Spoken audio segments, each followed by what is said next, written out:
Halo semuanya, Assalamualaikum warahmatullahi wabarakatuh. Di video kali ini, saya akan membuat video pembelajaran yang saya ketahui mengenai ragam bahasa.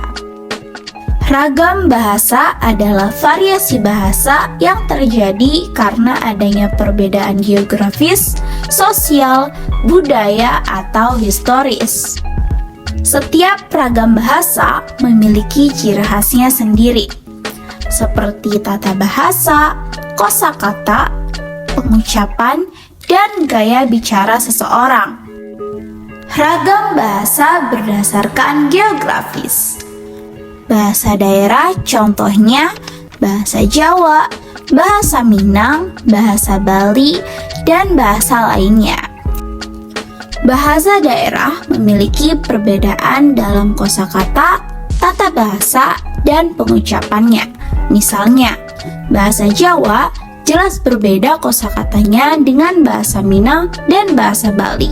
Begitupun sebaliknya, bahasa Minang jelas berbeda kosakatanya dengan bahasa Bali dan bahasa Jawa, tergantung pada wilayahnya masing-masing. Ragam bahasa berdasarkan sosial. Bahasa slang contohnya adalah bahasa gaul, yang dimana bahasa itu biasanya digunakan oleh anak muda zaman sekarang, atau biasa kita sebut dengan generasi milenial.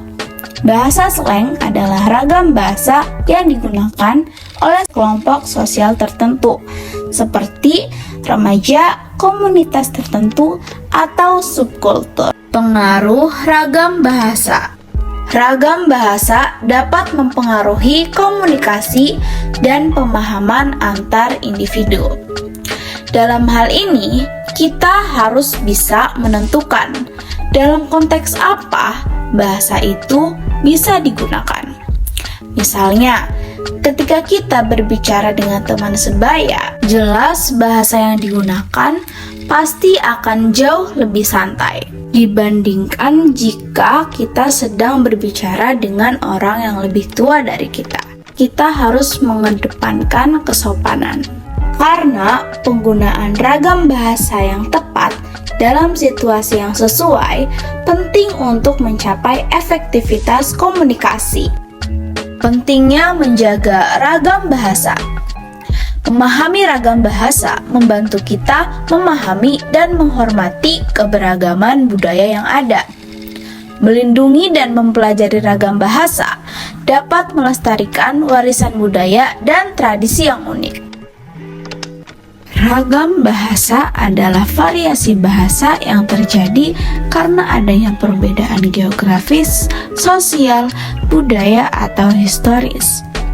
Memahami dan menghormati ragam bahasa penting dalam mencapai komunikasi yang efektif dan menjaga warisan budaya.